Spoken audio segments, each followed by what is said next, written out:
Hello people, welcome back to our channel. మన ఛానల్ని subscribe చేయండి, లైక్ చేయండి. మన ఛానల్లో ఇంకొక సిరీస్ కూడా నేను స్టార్ట్ చేశానండి. ప్రతిరోజు 2 గంటలకు వస్తుంది. తప్పకుండా అది కూడా చూస్తారని చెప్పేసి మనస్ఫూర్తిగా అనుకుంటున్నాను. ఈరోజు టాపిక్లోకి వెళ్ళిపోదాం. ఇంకా రేపు వెళ్దాం అనగానే శకుంతల రేవతిని పిలిచి, అల్లుడు గారు మీ ఇంటికి వెళ్దాం అంటున్నారు. నాకు కూడా అదే సరైన పని అనిపిస్తుంది. మీరు మీ ఇంటికి వెళ్తే మీ అత్తగారు, ఆడపడుచు, తోటి కోడళ్ళు, పిల్లలు వచ్చి మీ ఇంట్లో ఉంటారు. అప్పుడే ఇంటికి పెళ్లి కల వస్తుంది. అందుకే నేను కూడా సరే అని చెప్పాను.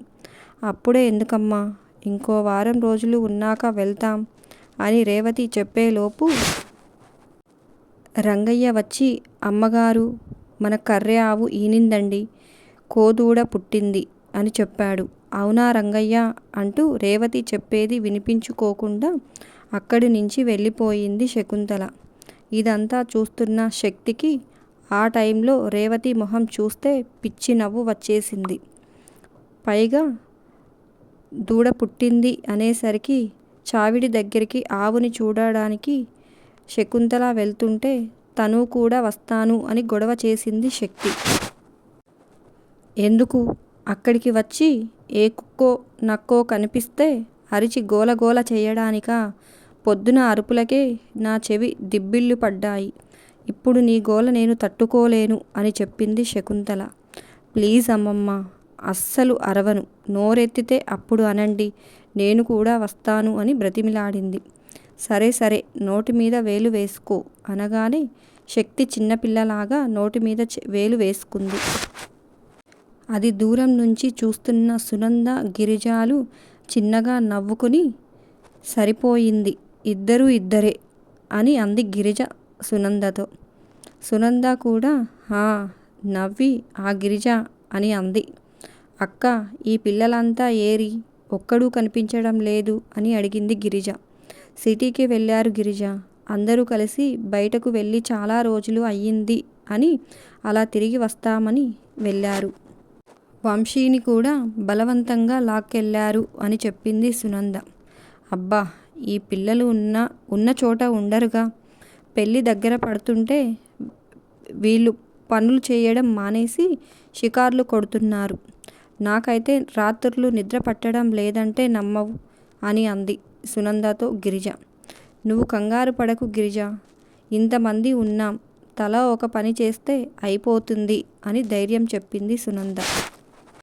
అది సరే కానీ, చూసావా అక్క, అత్తయ్య వాళ్ళ ఇంటికి వెళ్ళమంటుంటే మొహం ఎలా పెట్టుకుందో ఈవిడ గారికి ఎదురెదురు చేసే సేవలు లేకపోతే మన పనులు ఎంతలోకి అయిపోతాయి అక్క అని అంది గిరిజ. ఉష్, వినపడతాయి అని అంటుంది సునంద. శకుంతల వెనకే నడిచి ఒక 5-6 ఇళ్ళు దాటి వెళ్ళింది శక్తి. అక్కడ పెద్ద చావిడి ఉంది. అది పేరుకే గొడ్ల చావిడి, కానీ చుట్టూ లైట్లు, ఫ్యాన్లు, దోమతెరలు అన్నీ ఉండి చాలా శుభ్రంగా ఉంది. ఆవు ఈనుతుంది అని అనుమానం వచ్చి సాయంత్రం నుంచి అక్కడే రామకృష్ణ ఉన్నారు.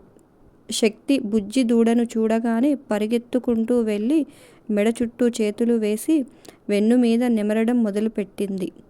శక్తి, దానికి ఉన్నదంతా ఇంకా ఆరలేదు, నువ్వు రాసేసుకుంటున్నావు అంతా అని అన్నారు రామకృష్ణ. పర్వాలేదులే మామయ్య, ఇంటికి వెళ్ళి స్నానం చేస్తాను అని చెప్పింది శక్తి. ఎటు వచ్చింది అని శక్తితో ఆవుకి తౌడు, పచ్చిగడ్డి పెట్టించాడు రామకృష్ణ. శక్తి ఉత్సాహంగా దూడకి కూడా గడ్డి పెడుతుంటే అది మొహం తిప్పేసుకుంటుంది. ఓయ్, తింటావా తినవా అని కోప్పడుతుంటే రామకృష్ణ నవ్వి, అప్పుడే తినదమ్మా, ఇంకో 2 రోజులు ఉండాలి అని చెప్పాడు. రంగయ్య దూడ తాగిన తరువాత పాలు ఇంట్లోకి తీ, దాని కడుపు నిండనివ్వు అని చెప్పింది శకుంతల. సరే అమ్మగారు అన్నాడు రంగయ్య. ఇంక ఆడింది చాల్లే, వెళ్దాం పద అని అంది శకుంతల. శక్తి దూడకు బాయ్ చెప్పి రేపు వస్తాను అని చెప్తుంటే రామకృష్ణ, రంగయ్య నవ్వుకున్నారు. ఇంటికి వెళ్ళి స్నానం చేసి లంగా ఓణి వేసుకుంది శక్తి. అబ్బో, ఏంటో ఈరోజు విశేషం అని అడిగింది సునంద కోడల్ని చూసి. ఈరోజు మన ఇంట్లోకి కొత్త ఫ్రెండ్ వచ్చింది కదా, ఆ సంతోషంలో అన్నమాట అని చెప్పింది శక్తి. అమ్మ నిర్ణయం ఒక్కసారి తీసుకుంటే ఇంకా దాంట్లో ఎలాంటి మార్పు ఉండదు అని తెలిసిన భర్త సుధాకర్ని తిట్టుకుంటూ పొద్దున్నే బయలుదేరడానికి లగేజ్ సర్దుకుంది రేవతి. 9:30, 10 అవుతూ ఉండగానే ఇంటికి వచ్చారు అందరూ. నన్ను తీసుకు వెళ్లకుండానే వెళ్ళారుగా. అంతేలే, మేమెక్కడ గుర్తుంటాం అని అంది శక్తి. శక్తిని పైనుంచి కిందికి చూసి, సాయంత్రం రమ్మంటే ఆదర్శ గృహిణి, ఉత్తమ కోడలు టైటిల్ కోసం పోటీ పడుతున్న వీరనారిలాగా నాకు ఆ పని ఉంది, ఈ పని ఉంది, నేను రాను, మీరు వెళ్ళండి అని సోది చెప్పావు కదా అన్నాడు శివ. అలా అనగానే వదిలేసి పోతారా? పనేముందిలే శక్తి, వచ్చాక నేను చేసి పెడతానులే, వెళ్దాం రా అని బ్రతిమిలాడవచ్చుగా అని అంది కోపంగా. హా, అవునా? అప్పుడు బ్రతిమిలాడాలని నాకు తెలీదులే, కానీ ఇప్పుడు బ్రతిమిలాడుతున్నా. గట్టిగా ఒక హగ్గు ఇచ్చి ఒక ముద్దు పెట్టవే, రేపు నీ పని అంతా నేనే చేసి పెడతాను అని అన్నాడు శివ నవ్వుతూ. శక్తి ఆలోచనల్లో పడింది. హగ్గులు కిస్సులు అంటే కష్టమే, కానీ రేపు చాలా పనులున్నాయి. మనోడు చేయి పడితే కానీ సూపర్ ఫాస్ట్గా అయిపోతాయి. కళ్ళు మూసుకొని అడిగింది చేస్తే పోలే అనుకుంది మనసులో. ఏంటే, ఏం మాట్లాడవు? సరే అయితే ఏం వద్దులే, నాకు కూడా రేపు పొలంలో చాలా పని ఉంది. ముద్దుకి టెంప్ట్ అయిపోయి ఇక్కడ అక్కడ నేను చావలేనులే అంటూ బయటకు వెళ్ళబోయాడు శివ. శివ, ప్లీజ్ ప్లీజ్ అని అరిచింది శక్తి. శక్తి పిలిచిద్ది అని శివకి ముందే తెలుసు. అందుకే మనసులో నవ్వు వస్తున్నా పైకి కనిపించనివ్వకుండా కవర్ చేస్తూ వెనక్కి తిరిగి ఏంటి అని స్టైల్గా అడిగాడు. ఇందాక ఏదో అడిగావుగా అని అంది శక్తి. వద్దులే, నీకు ఇష్టం లేదుగా అన్నాడు శివ. ఇష్టం లేదని నేను చెప్పానా అని అంది శక్తి. అయితే ఇష్టమేనా అని అన్నాడు శివ కొంటెగా. అలా అని కాదు అని దేవుడా, బాగా ఇరుక్కున్నానుగా. ఇప్పుడు ఇష్టమంటే ఒక తంట, ఇష్టం లేదు అంటే ఒక తంట. ఎలా చావాలి అనుకుంటుంది శక్తి మనసులో. ఏంటి, ఇష్టమా కాదా అని రెట్టించాడు శివ. నా ఇష్టంతో పనేంటి, నువ్వు అడిగావుగా, నేను ఇవ్వాలి అనుకున్నాను అంతే అంది శక్తి. అబ్బచా, నువ్వు ఇష్టంగా ఇస్తేనే నేను తీసుకుంటాను.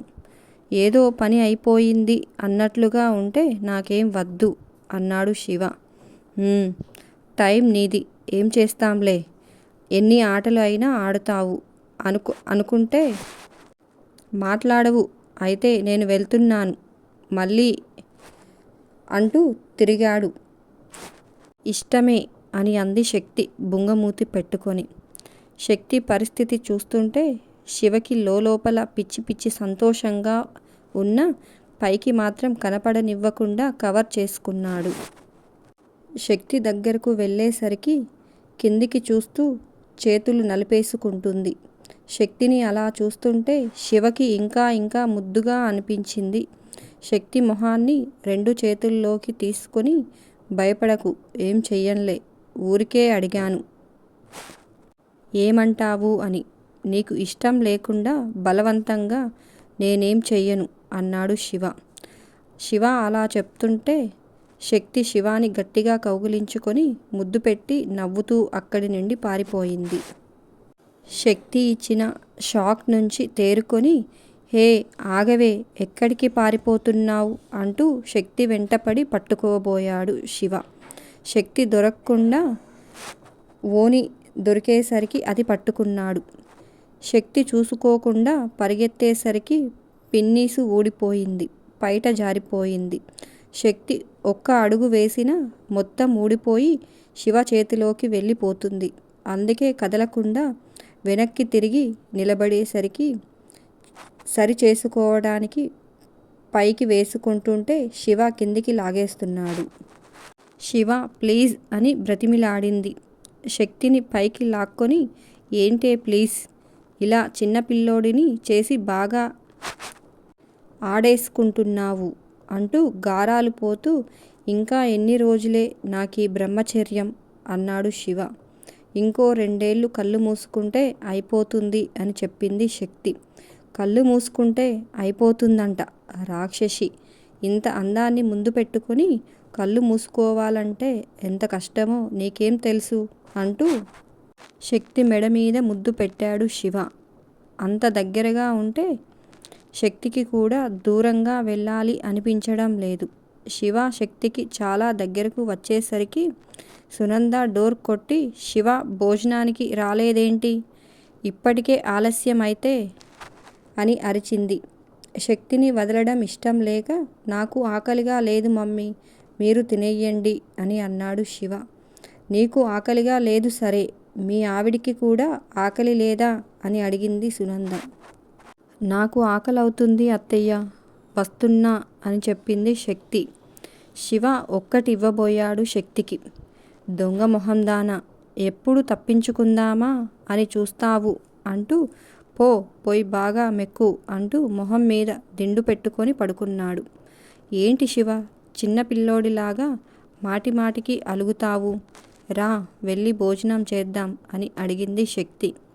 నాకేం వద్దు, నా ఆకలి చచ్చిపోయింది అన్నాడు శివ. అయితే నాకు వద్దులే అని అలాగే కూర్చుంది శక్తి. శివ లేచి కూర్చొని నీకెందుకు వద్దే, ఇప్పుడే కదా ఆకలి అన్నావు అన్నాడు శివ. అయినా వద్దు, నువ్వు తినకపోతే నాకు ఇష్టం ఉండదు అని అంటూ అటు తిరిగి పడుకుంది శక్తి. శివ లేచి వెళ్ళి శక్తిని ఎత్తుకొని పద పోదాం అన్నాడు. శక్తి నవ్వుతూ శివ మెడ చుట్టూ చేతులు వేసి మా ఆయన బంగారం అంటూ ముద్దు చేసింది. పొద్దున్నే రంగయ్య రేవతి వాళ్ళ లగేజ్ అంతా వాళ్ళ ఇంటి దగ్గర పెట్టి వచ్చాడు. అప్పటికే వంశీ శివతో కలిసి పొలం వెళ్ళిపోయాడు. రేవతి సుధాకర్ అందరికీ చెప్పి బయలుదేరుతూ సుహాసిన్ని కూడా మన ఇంటికి వెళ్దాం రమ్మని పిలిచారు. సుహాని రానంటే రాని మొండికేసింది. సుధాకర్ రేవతి బ్రతిమిలాడినా వినడం లేదు. అది చూసిన రామకృష్ణ ఉండనీలే రేవతి, ఇక్కడ అలవాటయ్యుంటుందిగా, ఇక్కడే పిల్లలు ఉన్నారు, వాళ్ళని వదిలి రావాలంటే కష్టంగా ఉండి ఉంటుంది. ఇల్లు దగ్గరేగా, అటూ ఇటూ తిరుగుతూ ఉంటుందిలే అన్నాడు. ఆ మాట వినగానే శక్తి ప్రియ ఒకరి ముఖాలు ఒకరు చూసుకొని పిచ్చి మామయ్య, అది మా కోసం ఉంటాను అంటుంది అనుకుంటున్నారా? ఇక్కడ పెళ్లి పనులు చెడగొట్టడానికి, మమ్మల్ని ముప్పతిప్పులు పెట్టడానికి ఉంటాను అంటుంది. అసలే ఆ లగేజ్లోనే దీని బ్యాగు వేసి రంగయ్యతో పంపిస్తే పోయేది అని తిట్టుకుంటున్నారు మనసులో. సుహాన రాను అనేసరికి సుధాకర్ రేవతి వాళ్ళ ఇంటికి వెళ్ళిపోయారు. వాళ్ళు వెళ్ళగానే గిరిజ ఉఫ్ అంటూ అమ్మయ్య, ఈవిడ వెళ్ళిపోతే 10 మంది వెళ్ళిపోయినట్లు ఉంది దేవుడా అనుకుంటుంది. పక్కనే సుహాని ఉందని రాధ గిరిజాని చిన్నగా గిల్లింది. అది గమనించిన గిరిజ వదిన ఉంటే 10 మంది ఉన్నంత సందడిగా ఉండేది, ఇప్పుడు తను వెళ్ళిపోతే సందడి అంతా వెళ్ళిపోయినట్లు ఉంది అని కవర్ చేసుకుంటుంది. గిరిజ తిప్పలు చూస్తున్న సునందకి నవ్వు వచ్చింది. శకుంతల శక్తిని పిలిచి నేను పొలం వెళ్తున్నాను, ఈరోజు మిల్లు నుంచి బియ్యం బస్తాలు వస్తాయి, అందులో వడ్ల గింజలు మట్టిగడ్డలు ఏరించి మళ్ళీ ఎత్తి స్టోర్ రూమ్లో పెట్టించు. మధ్యాహ్నం మామయ్య వచ్చాక శుభలేఖలు ఎన్ని ఆర్డర్ ఇవ్వాలో కనుక్కో. సాయంత్రం కన్నా వచ్చిన తరువాత లగ్నపత్రిక ఇచ్చి శుభలేఖలు ప్రింట్ చేపిద్దామని చెప్పింది. మర్చిపోకు, ఇప్పటికే ఆలస్యం అయ్యింది. ఇప్పుడు అన్నీ ఫోన్లోనే అనుకో. అయినా సంప్రదాయం ప్రకారం ముఖ్యమైన వాళ్ళనన్నా ఇవ్వాలిగా అని చెప్పింది. నిన్న పెట్టిన మినప వడియాలు బాగా ఎండాయా అని అడిగింది. చూడలేదమ్మమ్మ అని అంది శక్తి. చూడు, ఈరోజు కూడా ఎండనివ్వు, వాటిని డబ్బాల్లోకి తీసి చుట్టూ చీమల మందు వెయ్యి, చీమలు పడితే పొడి పొడి చేస్తాయి అని చెప్పింది శకుంతల. సరే అమ్మమ్మ అని చెప్పింది శక్తి. పిల్లలు వెళ్తున్నారుగా అత్తయ్య, కొంచెం సేపట్లో ఎండ ఎక్కువవుతుంది, మీరు ఈ ఎండలో ఎందుకు అని అంది సునంద. ఈ ఎండలు నాకేం కొత్త కాదు. కానీ జున్ను వండడం అయితే బాక్సులో పెట్టి ఇవ్వు. కన్నాకి చాలా ఇష్టం. నేను తీసుకువెళ్తాను అని చెప్పింది శకుంతల. అయ్యింది అత్తయ్య, ఉండండి తీసుకువస్తాను అని కిచెన్లోకి వెళ్ళి బాక్స్లో పెట్టి తీసుకువెళ్ళి శకుంతలకు ఇచ్చింది. అబ్బా, చాలా వేడిగా ఉంది కదే అని అంది శకుంతల. ఇప్పుడే స్టవ్ మీద నుంచి దించాను అత్తయ్య అని చెప్పింది సునంద. సర్లే, నేను తీసుకువెళ్తాలే. తోటి కోడళ్ళు కూర్చొని ముచ్చట్లు పెట్టుకోకుండా చకాచకా పనులు కానివ్వండి అని చెప్పి పొలం వెళ్ళిపోయింది శకుంతల. ఆవిడ వెళ్ళగానే మిల్లు నుంచి బియ్యం బస్తాలు వచ్చాయి. సుహాన వాటి వైపే చూడటం శక్తి గమనించింది. ఏంటి, వీటిల్లో నీళ్లు పొయ్యాలా పాలు పొయ్యాలా అని ఆలోచిస్తున్నావా అని అడిగింది. నాకు వేరే పని లేదనుకుంటున్నావా అని అంది సుహాని కోపంగా. ఉందే, ఎందుకు లేదు, చాలా పెద్ద పనే ఉంది. ఎదుటి వాళ్ళ కష్టపడి చేసిన పనిని నువ్వు కష్టపడి చెడగొట్టే పని. అదేగా నువ్వు చేసి చచ్చే పని అంది శక్తి వెటకారంగా. ఆ మాటలకి సుహాన కోపంగా వేలు చూయించి నిన్ను అని అంది కోపంగా. ఏంటే వేలు చూపిస్తున్నావు? పుల్ల విరిచినట్లు విరిచేస్తాను. ఇంకోసారి ఏమన్నా తిక్క తిక్క వేషాలు వేశావనుకో పెన్సిల్ చెక్కినట్లు చెక్కేస్తాను. ఉడతలు పట్టే మొహం దానా అని తిట్టింది శక్తి. చెప్తానే నీ పని అంటూ కోపంగా లోపలికి వెళ్ళిపోయింది సుహాన. పోవే పో అంది శక్తి. అంతే. ఈ వీడియో నచ్చిందా? నచ్చితే మన ఛానల్ని సబ్స్క్రైబ్ చేయండి, లైక్ చేయండి, కామెంట్ చేయడం మర్చిపోకండి. మరొక టాపిక్తో మీ ముందుకు వస్తాను. Bye bye friends.